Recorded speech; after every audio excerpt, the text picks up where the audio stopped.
Voilà, bonjour à tous. J'espère que cette petite vidéo vous trouvera tous et toutes en bonne santé, ainsi que vos familles. Et nous pensons bien à nos frères et sœurs qui sont souffrants ou hospitalisés. Nous prions pour eux. Je vous donnerai quelques nouvelles par mail en vous adressant cette vidéo. Je voudrais dès maintenant partager avec vous le deuxième message de la série intitulée Identité en Christ. Et pour cela, j'aimerais, s'il vous plaît, vous inviter à faire une lecture avec moi dans la première épître de Paul aux Corinthiens, au chapitre 12 et au verset numéro 12. C'est un chapitre qui traite des dons spirituels. Et l'apôtre Paul va utiliser l'image du corps pour mettre en évidence une vérité en rapport avec les dons spirituels. Alors la lecture que je la fais dans la transcription Parole vivante, que je vous encourage vivement, et je crois l'avoir déjà fait, à acquérir, parce que c'est une compilation de plusieurs traductions qui est beaucoup plus dynamique et compréhensible dans la tournure de phrases et puis le vocabulaire également utilisé. Donc, transcription Parole vivante, première épître de Paul aux Corinthiens, chapitre 12, verset numéro 12. Je lis lentement. Car le Christ est semblable à un corps humain avec ses divers membres et organes. Tout en ayant beaucoup d'organes, le corps forme un tout. Ces organes, malgré leur multiplicité, ne constituent ensemble qu'un seul corps. Il en est bien ainsi du Christ, car nous avons tous été immergés dans un seul et même esprit pour former un seul corps, que nous soyons juifs ou grecs, esclaves ou hommes libres. C'est de ce seul et même esprit que nous sommes tous abreuvés et imprégnés. Un corps n'est pas composé d'un membre unique, mais de plusieurs. Si le pied disait « Moi je ne suis pas une main », je ne fais donc pas partie du corps, en ferait-il moins partie pour cela. Et si l'oreille se mettait à dire « Moi je ne suis pas un œil », je ne fais donc pas partie du corps. Cesserait-elle d'en faire partie pour autant? Si tout le corps était un œil, comment ce corps entendrait-il? Et s'il pouvait seulement entendre, où serait l'odorat?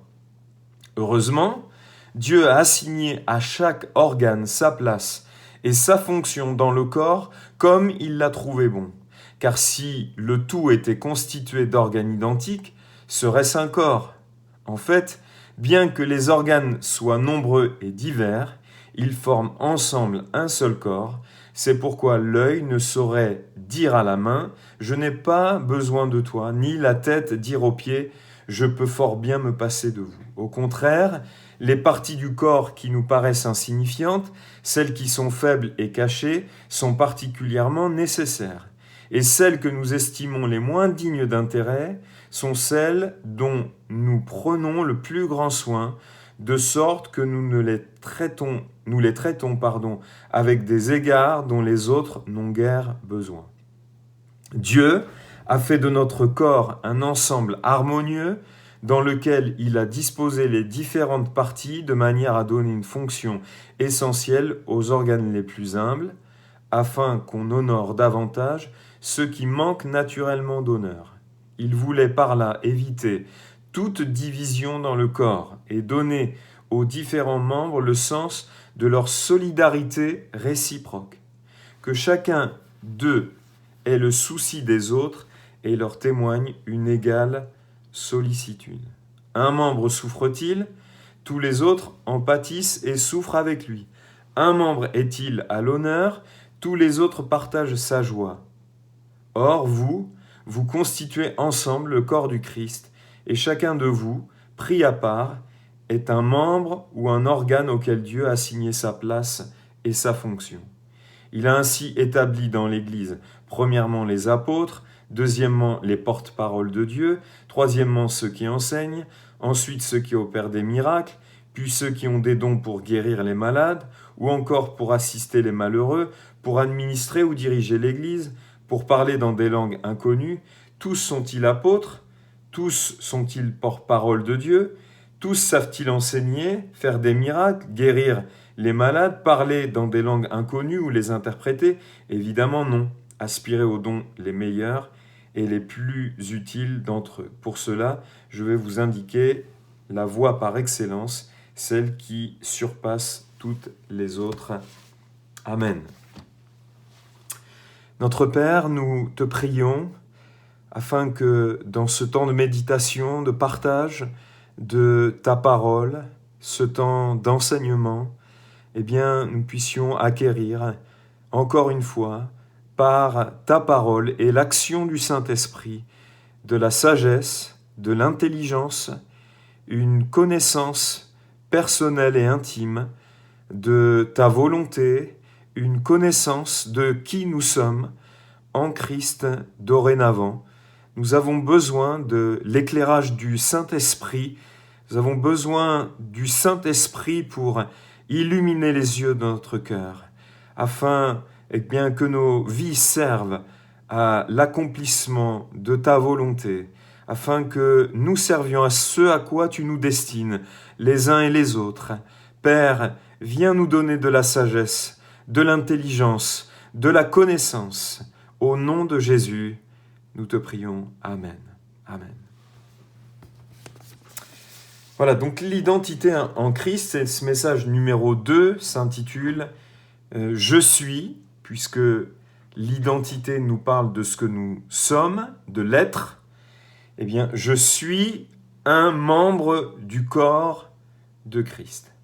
Cette série de messages sur l'identité en Christ que j'ai démarré, eh bien, je l'avais démarré par cette première vérité. Nous sommes, je suis, enfant de Dieu, fils ou fille de Dieu, et je le suis par adoption. L'Écriture déclare que Dieu nous a prédestinés, épître de Paul aux Éphésiens, dans son amour, à devenir ses enfants par adoption. Alors, quand on parle d'identité en Christ, on doit relever l'expression « en Christ ». Cette expression « en Christ » que l'on retrouve à de nombreuses reprises dans les écrits de l'apôtre Paul. Et cette expression « en Christ », elle met en évidence eh bien, la position nouvelle de celui ou celle qui se repent de ses péchés envers Dieu et met sa foi en Jésus-Christ pour être sauvé. Il est maintenant en Christ par la foi. Et j'insiste, par la foi, il est en Christ. Cette expression, dans d'autres versions de traduction de la Bible, est traduite également par « uni à Christ ». Donc on pourrait dire ceci, « en Christ » ou « uni à Christ ». Si nous prenons l'exemple de 2 Corinthiens 5, 17, qui déclare ceci, « Si quelqu'un est en Christ, il est une nouvelle créature. Les choses anciennes sont passées, voici toutes choses sont devenues nouvelles. » Eh bien, la transcription parole vivante ou la version Semeur dit 2 Corinthiens 5, 17, « Ainsi, celui qui est uni au Christ est une nouvelle créature. Ce qui est ancien a disparu. Voici ce qui est nouveau est déjà là. » Amen. Donc cette nouvelle position en Christ, il n'y a plus de lumière, coupure d'électricité. Cette nouvelle position, je vais ouvrir le volet, excusez-moi. Voilà. Cette nouvelle position, donc le fait que nous sommes dorénavant en Christ, cette union à Christ, eh bien, nous la devons à Dieu et à sa grâce. Grâce à laquelle nous avons eu accès par la foi, par le moyen de la foi.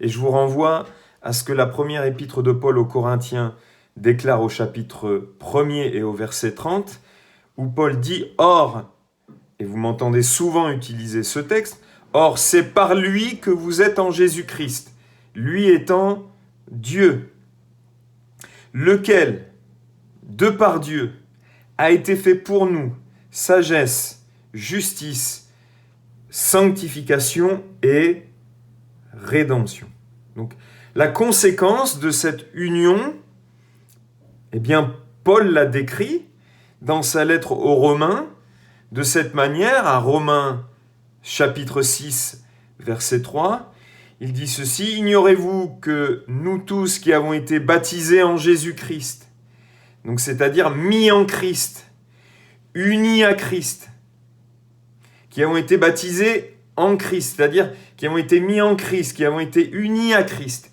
eh bien c'est en sa mort que nous avons été baptisés. En étant unis à Christ, nous sommes morts.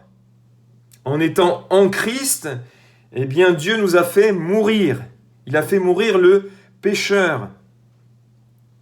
Et il ajoute verset 4, « Nous avons donc été ensevelis avec lui par le baptême en sa mort, afin que comme Christ est ressuscité des morts par la gloire du Père, de même nous aussi nous marchions en nouveauté de vie. » Donc, en Christ, baptisé en Christ, mis en Christ, immergé en Christ, uni à Christ, toutes ces expressions se rejoignent. Ce que j'étais est mort et enterré, selon Romains 6, 3 et 4.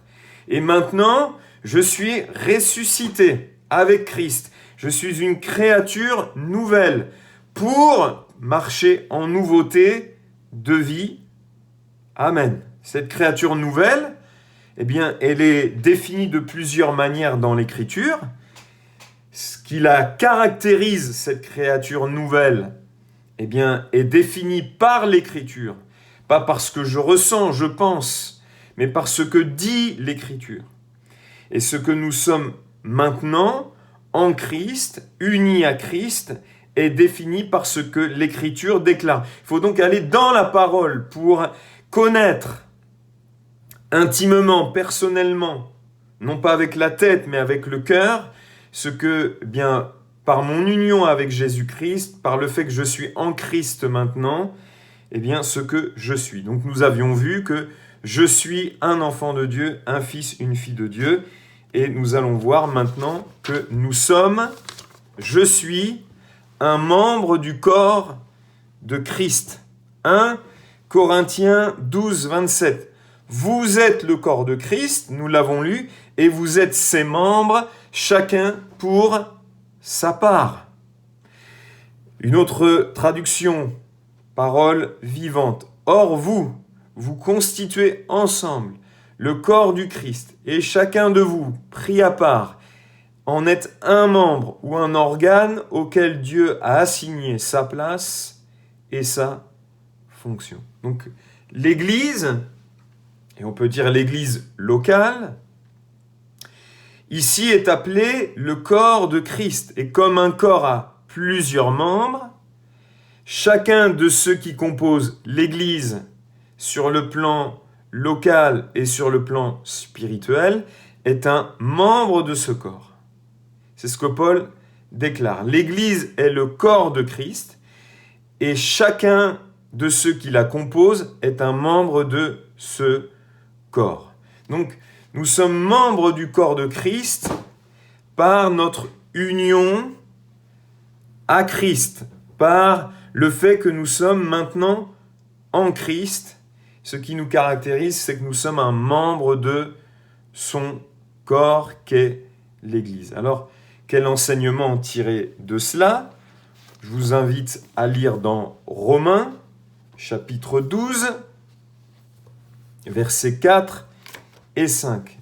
Romains, chapitre 12, versets 4 et 5. Paul dit ceci, « Vous savez que tous nos membres et organes constituent un corps unique.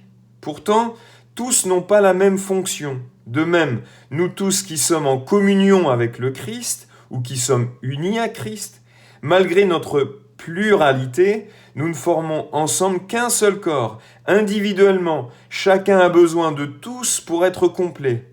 Nous sommes mutuellement interdépendants. En effet, comme les organes entre eux, nos fonctions nous lient les uns aux autres. Amen. Donc, un seul corps, plusieurs membres. Une unité composée de plusieurs membres. Donc, une unité dans une diversité. Un corps, et un corps n'est jamais désuni, composé de plusieurs membres. Une unité dans une diversité. Donc une unité dans la différence. Une unité dans une complémentarité. La fonction de l'un des membres est complémentaire à la fonction d'un autre membre. Par exemple, Paul disait, j'ai posé le fondement, un autre a construit dessus. J'ai planté, Apollos a arrosé. Donc la fonction de chacun est complémentaire. Amen. Et puis, une unité avec une interdépendance. C'est-à-dire que nous sommes membres les uns des autres. Nous avons besoin des uns des autres. Ce qui est différent encore de la complémentarité. Une unité dans une interdépendance. Ainsi, nous qui sommes plusieurs, nous formons un seul corps et nous sommes tous membres les uns des autres. Une autre traduction, de même, nous tous qui sommes en communion avec le Christ, malgré notre pluralité, nous ne formons ensemble qu'un seul corps. Individuellement, chacun a besoin de tous pour être complet. Donc, je ne peux pas dire « j'ai pas besoin de l'autre ». Nous sommes mutuellement interdépendants, en effet, comme les organes entre eux, nos fonctions nous lient les uns aux autres. Alors, quelques remarques par rapport au corps physique. La santé du corps ou du bon fonctionnement de celui-ci dépend de chaque membre. Donc, chaque membre dans l'Église a son importance pour la santé du corps et le bon fonctionnement. Il n'y a aucun membre dans le corps, donc dans l'Église, qui est inutile, mais qui a une fonction. D'accord ? Aucun membre qui ne sert à rien. Les dons doivent être utilisés où chaque membre a une fonction qui sert pour l'utilité commune, pour le bien commun, pour le bien de tous. Amen. Donc on a dit une unité dans une diversité, une unité dans une complémentarité, une unité dans une interdépendance où on est membre des uns des autres. Alors, l'unité du corps. Paul disait, justement, dans un moment où l'église de Corinthe était divisée, 1 Corinthiens 1,13, Christ est-il divisé ? 1 Corinthiens 1,13 toujours, mais dans une autre version. Voyons, le Christ serait-il divisé ? Et il pose la question. Son corps aurait-il été disloqué ? Donc, un membre du corps, de notre corps physique, ne travaille jamais à la division de celui-ci ou à démembrer le corps ou même à le détruire. Quand on agit de cette manière pour démembrer, diviser, détruire, je crois qu'on doit réaliser que c'est envers Christ que l'on agit de la sorte. Parce que rappelez-vous, dans le récit de la conversion de l'apôtre Paul, il est dit dans Acte 9,4 qu'il tomba par terre et il entendit une voix qui lui disait « Saul, Saul, pourquoi me persécutes-tu » En persécutant l'Église, donc le corps de Christ, Jésus dit à Saul que c'est à Jésus-Christ qu'il faisait du mal et qu'il persécutait. Donc, lorsqu'un membre du corps, et le corps de Christ, c'est l'Église, lorsqu'un membre agit de manière à démembrer, à diviser, à détruire, c'est envers Christ qu'il agit de cette manière-là. Lorsqu'un membre fait du mal à un autre membre, c'est envers Christ qu'il agit de cette manière. Et on n'a jamais vu dans notre corps nos membres faire du mal au corps. Ou quand un membre fait du mal à son corps, quand par exemple quelqu'un se tape ou se fait du mal, c'est qu'il y a quelque chose qui ne va pas. Quand une cellule commence à attaquer le corps, on dit que généralement, je crois, je ne suis pas expert, mais une cellule cancéreuse, c'est une cellule qui perd la tête et qui commence à détruire le corps. Donc, il y a quelque chose qui ne va pas bien, il y a une maladie quelque part. Elle peut être physique, mais elle peut être aussi psychique. Quand quelqu'un se fait du mal, ou quand une cellule commence à faire du mal au corps, c'est qu'il y a une maladie quelque part. Et sinon, ce n'est pas la norme. Donc c'est pareil dans le corps de Christ, le corps spirituel qu'est l'Église. Un membre ne divise pas, n'attaque pas, ne fait pas du mal au corps dont il fait lui-même partie. Éphésiens 1,23 dit que l'Église est son corps, la plénitude de celui qui remplit tout en tous. Une autre traduction dit « Ce corps », donc l'Église, œuvre parfaite du Créateur de toutes choses, le Christ le fait grandir sans cesse. Et il comble chaque membre de sa plénitude, lui qui pourtant remplit l'étendue de l'univers et conduit tout vers son accomplissement. Vous voyez, le Christ, qui est la tête du corps, œuvre et travaille sans cesse à faire grandir le corps, et pour ça, il comble chaque membre de sa plénitude. Donc, il bénit chaque membre. Et Jésus travaille à l'unité du corps. Donc, un membre de ce corps doit travailler au maintien de l'unité de celui-ci. Et lorsqu'il agit différemment, c'est envers Christ qu'il agit de la sorte. J'espère que vous comprenez ce que je veux exprimer ici. Donc, ce qui maintient l'unité du corps, on a différentes choses qui nous sont données dans la parole de Dieu. Qu'est-ce qui permet de maintenir les parties du corps bien unies les unes aux autres ? Il y a beaucoup de ligaments, par exemple, de muscles, de ligaments. Alors, c'est une image que l'apôtre Paul emploie. Il parle dans Romains 3,14, « Mais par-dessus toutes ces choses, revêtez-vous de la charité, donc de l'amour inconditionnel, qui est le lien de la perfection, qui permet de maintenir liés les membres les uns aux autres. » Éphésiens 4,3, « Vous efforçant de conserver l'unité de l'esprit par le lien de la paix. » Donc vous voyez deux premières caractéristiques du fruit de l'esprit, l'amour et la paix. Être en paix les uns avec les autres. Donc vous efforçant de conserver l'unité de l'esprit, l'unité que l'esprit a créée, en restant en paix les uns avec les autres. Dans Philippiens 2 aussi, ce qui permet de maintenir l'unité du corps de Christ, c'est d'avoir, et second le traduit mal, non pas les sentiments qui étaient en Jésus-Christ, mais la forme de pensée qui était en Jésus-Christ. Je vais vous lire le texte. Donc Philippiens chapitre 2, et on va voir quelle était cette forme de pensée qui était en Jésus-Christ. Philippiens chapitre 2, il déclare ceci, l'apôtre Paul,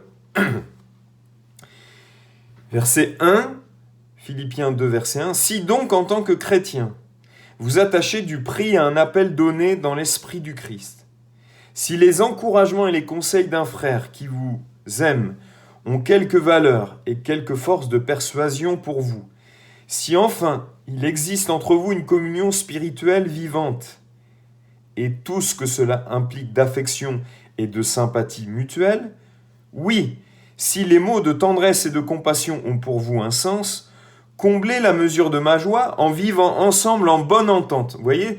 Donc le but que poursuit Paul ici, c'est de maintenir une bonne entente, une unité. Soyez un dans la pensée comme dans l'amour. Accordez vos sentiments et vos façons de voir. Aspirez au même but. Travaillez comme si vous aviez un seul cœur, une seule âme et un seul esprit. N'agissez pas en vue de la satisfaction de vos désirs particuliers, laissez tomber tout esprit de rivalité, que ni la vanité ni le désir de faire bonne impression ne commandent vos actions, que par humilité, chacun considère son frère comme meilleur et plus important que lui-même. Apprenez à reconnaître la supériorité des autres, ne pensez pas seulement à vos intérêts personnels ou à l'avantage que vous pourriez tirer des autres, que vous pouvez tirer des autres. Désirez au contraire le bien de votre prochain et prenez ses progrès à cœur. Ayez pour tous l'estime que l'on se doit en Christ et que votre attitude envers les autres procède de votre vie en lui. Prenez modèle sur Jésus-Christ, ayez en vous les pensées et les sentiments qui l'animaient jadis. Le Christ, dès l'origine, fut d'essence divine, un avec le Dieu saint. Il avait sa nature, sa gloire, sans mesure, ses attributs divins. Loin de mettre sa joie à trouver une proie dans son égalité avec le Dieu suprême, il s'abaissa lui-même avec humilité. Le roi de tous les êtres ici-bas voulut naître en simple serviteur. Esclave volontaire, il a vécu sur terre, sans éclat, sans honneur. Homme parmi les hommes, il fut ce que nous sommes en tout semblable à nous, humble et sans apparence dans son obéissance, il alla jusqu'au bout, il humilia son âme jusqu'à la mort infâme d'un criminel en croix. Au trône de lumière, il fut par Dieu son Père élevé, roi des rois. À lui, honneur suprême, couronne, diadème et sceptre tout puissant. Donc il s'est abaissé. Et je crois qu'il faut savoir s'abaisser, renoncer pour maintenir l'unité du corps. Refuser les médisances. Ça maintient l'unité du corps. 1 Thessaloniciens 4,11 dit s'occuper de ses propres affaires. Voilà. Et ça a ses limites, parce que des fois, des gens pourraient argumenter à partir de ce verset pour dire j'ai pas besoin que vous me disiez ceci ou cela. Paul dit reprend à Timothée en sa position spirituelle, dans son autorité, reprend, censure, exhorte en instruisant et avec douceur. Mais il y a des choses dont on ne doit pas se mêler. Voilà. Donc je continue. La priorité doit être pour un membre de maintenir l'unité du corps. C'est très important. Parce que Christ n'est pas divisé. Et on l'a lu en introduction, afin qu'il n'y ait pas de division dans le corps. Et quand on agit différemment, on agit contrairement à ce pourquoi Dieu a voulu l'Église, un corps uni. D'ailleurs, je crois que c'est dans ce contexte que Paul dit, dans l'épître de Paul aux Corinthiens au chapitre 3, première épître de Paul aux Corinthiens, chapitre 3, que celui qui détruit le temple de Dieu, Dieu le détruira. Ce n'est pas des menaces, mais c'est une réalité qu'on trouve dans la parole. On doit travailler à l'unité du corps et non pas à sa division. Donc tout à l'heure, on a vu également que dans cette unité qu'est le corps, chaque membre du corps a une fonction spécifique, sert à quelque chose. Mais la fonction de l'un diffère de la fonction de l'autre. Donc on doit discerner, apprendre quelle est ma fonction dans ce corps, à quoi Dieu m'appelle, de quel don Dieu m'a fait grâce, pour connaître aussi la fonction que j'ai dans ce corps. Romains 12,4, je vous rappelle, car comme nous avons plusieurs membres dans un seul corps, et que tous les membres n'ont pas la même fonction.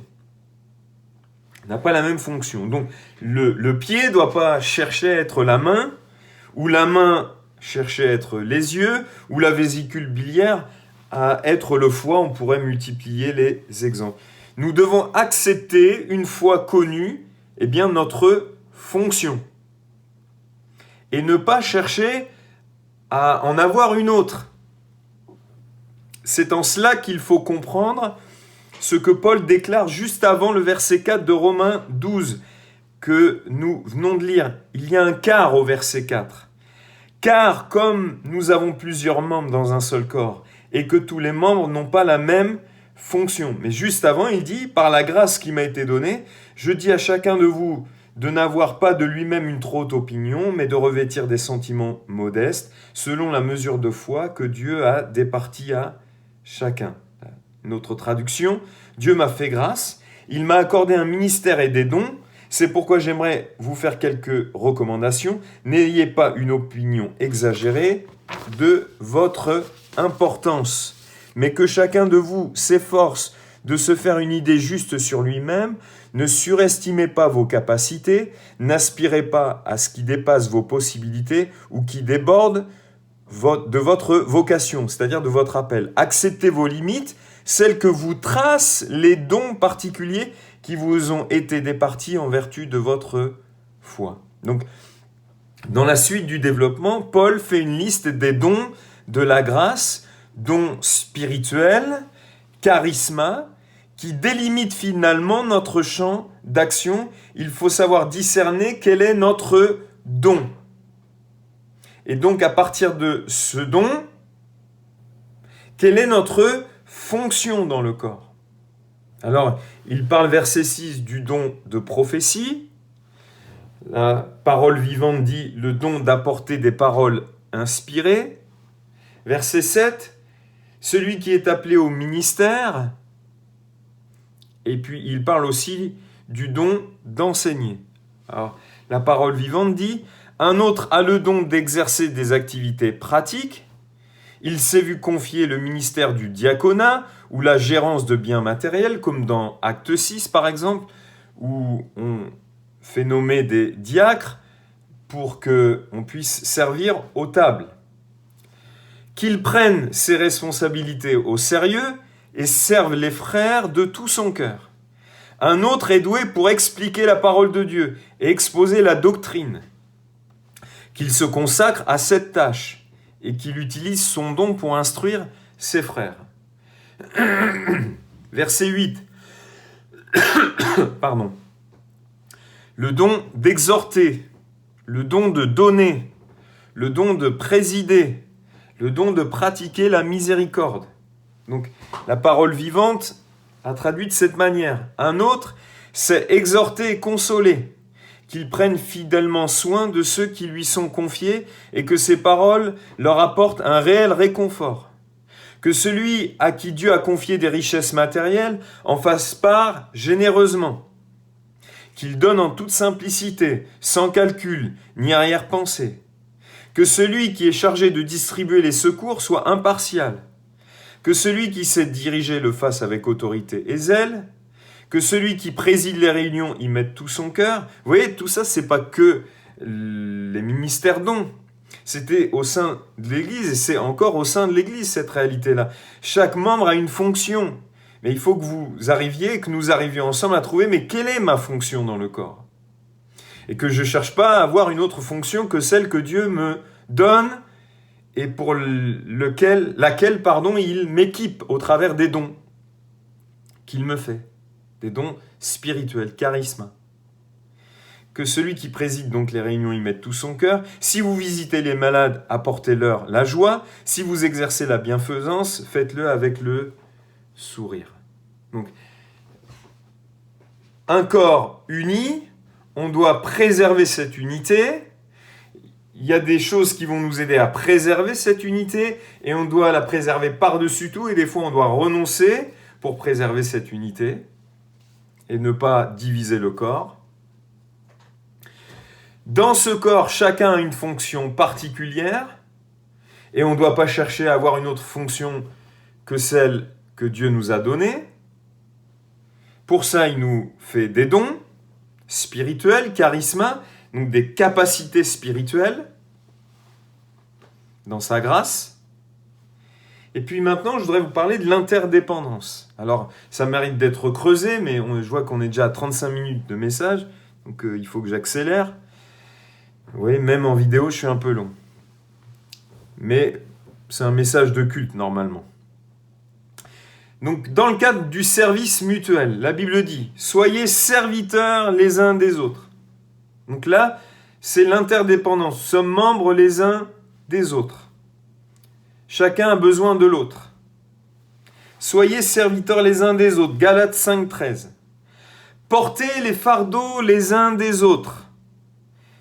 Et ici, c'est pas, premièrement, fait mention des soucis dans le texte. Si vous prenez bien le contexte, et que vous allez dans Galates chapitre 6, verset 2, regardez bien, et souvent nous on pense que c'est les fardeaux, les soucis. Frères, si un homme vient être surpris en quelque faute, vous qui êtes spirituels, redressez-le avec un esprit de douceur. Prends garde à toi-même de peur que tu ne sois aussi tenté. Verset 2, portez les fardeaux les uns des autres.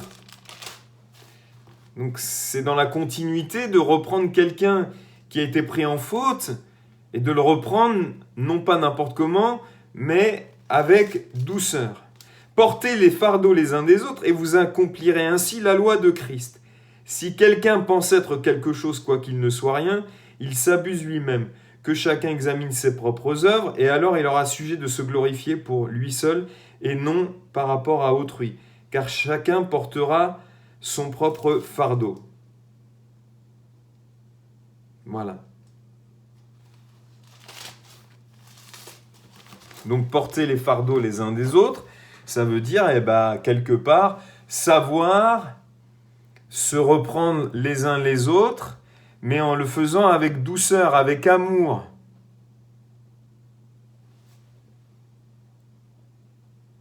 Exercer l'hospitalité les uns envers les autres.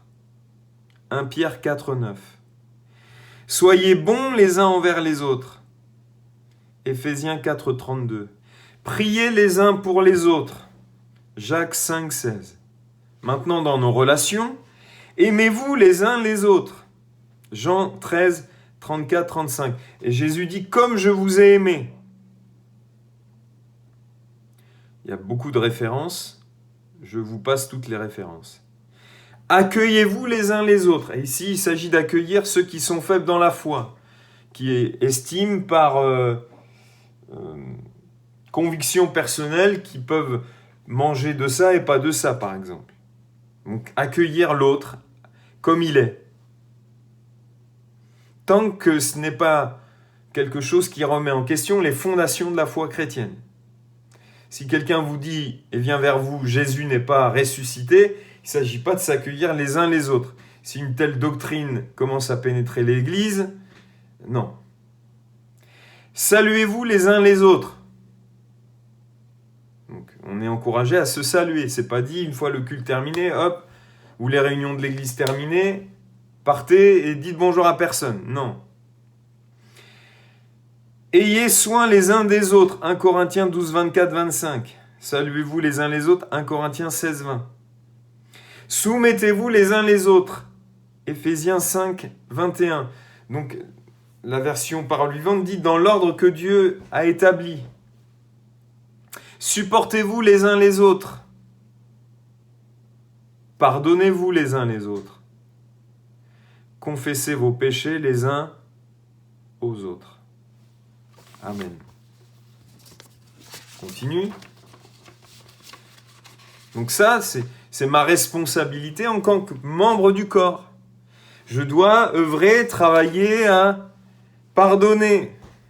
Je dois œuvrer à confesser quand c'est nécessaire. à accueillir, à saluer, à aimer, à exercer l'hospitalité. Soyez bons les uns envers les autres, priez les uns pour les autres, portez les fardeaux les uns des autres. D'ailleurs, on va reprendre porter les fardeaux des uns des autres dans Galates peut-être.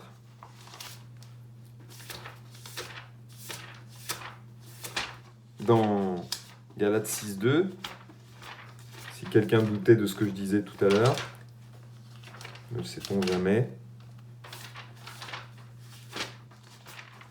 Donc Galates. Voilà. Mes frères, s'il arrivait à quelqu'un de faire par mégarde un faux pas, si cédant à une impulsion soudaine, il tombait dans quelque faute, et que vous veniez à le découvrir, agissez à son égard en homme spirituel, sous la conduite de l'esprit, ramenez-le avec affection et douceur dans le droit chemin, en évitant tout sentiment de supériorité. Et soyez vous-même sur vos gardes, de crainte d'être aussi induits en tentation. Aidez-vous mutuellement à porter vos fardeaux, point. Supportez les fautes et les faiblesses des autres. De cette manière, vous accomplirez la loi du Christ. N'a-t-il pas lui-même porté nos fautes et nos faiblesses à la croix? Donc il s'agit de porter les faiblesses et les fautes des autres. Comment? Eh bien en le ramenant avec affection et douceur dans le droit chemin, en évitant tout sentiment de supériorité. Voilà. Et puis, pour les commandements négatifs, ne vous jugez pas les uns les autres. Romains 14.13. Ne vous mordez pas et ne vous dévorez pas les uns les autres. Ne vous provoquez pas et ne vous enviez pas les uns les autres. Ne mentez pas les uns aux autres. Ne parlez pas mal les uns des autres. Ne vous plaignez pas les uns des autres. Donc toutes ces références, je vous les donnerai dans les notes que je vais vous transmettre. Et puis, il s'agit de s'édifier mutuellement, de se construire mutuellement. Et il y a l'idée en arrière-plan du temple pour que toute la présence de Dieu soit manifestée au travers de nous.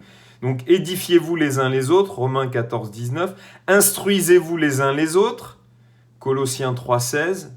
Donc, il ne s'agit pas de dire « c'est pas mes oignons, je m'en mêle pas », comme j'entends quelquefois. Avertissez-vous réciproquement. Entretenez-vous les uns les autres par des psaumes, par des hymnes, par des cantiques spirituels. Lavez-vous les pieds les uns des autres. Amen. Gloire à Dieu. Donc nous sommes interdépendants des uns des autres. Et puis, une autre application, je suis membre du corps de Christ.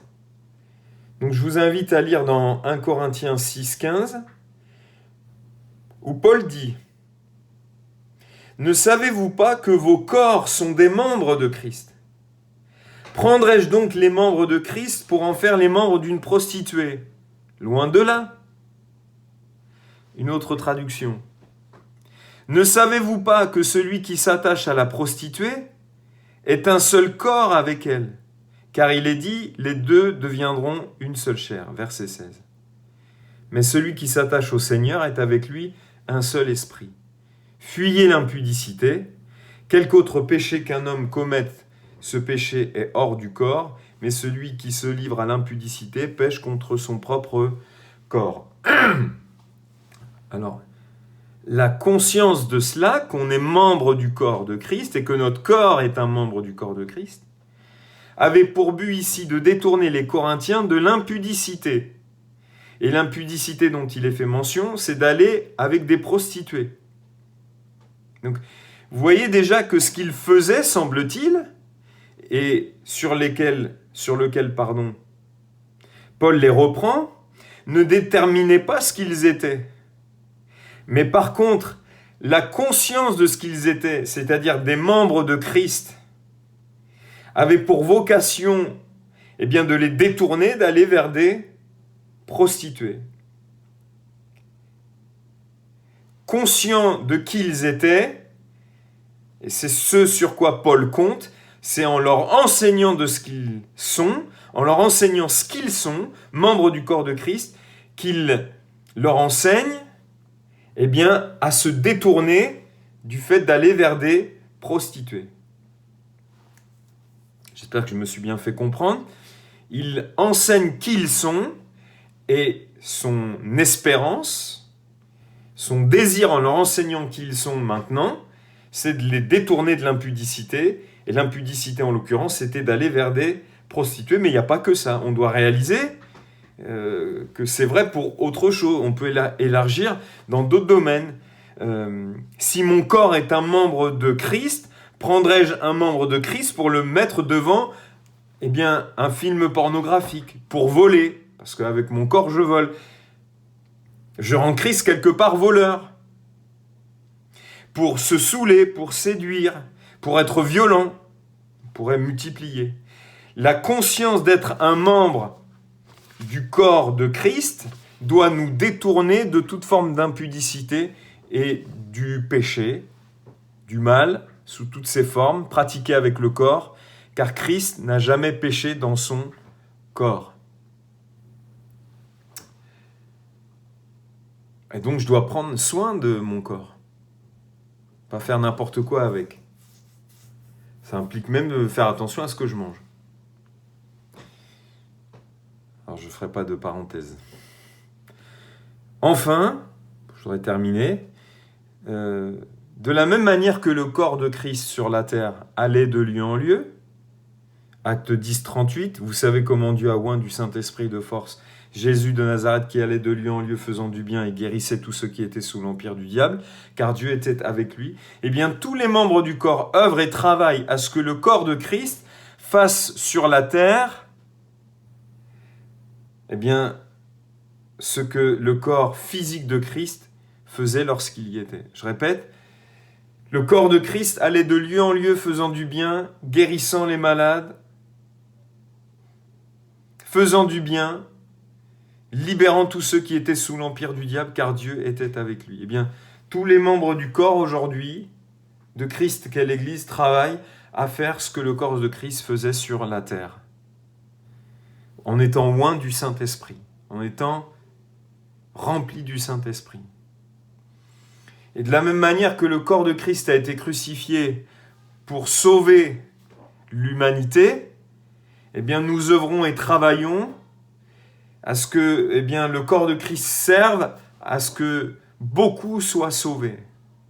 En annonçant l'Évangile, en travaillant, en œuvrant à faire tout ce que le corps de Christ faisait sur la terre. De la même manière qu'il enseignait, pareil, on veut enseigner, on veut travailler, faire tout simplement ce que Jésus faisait sur la terre.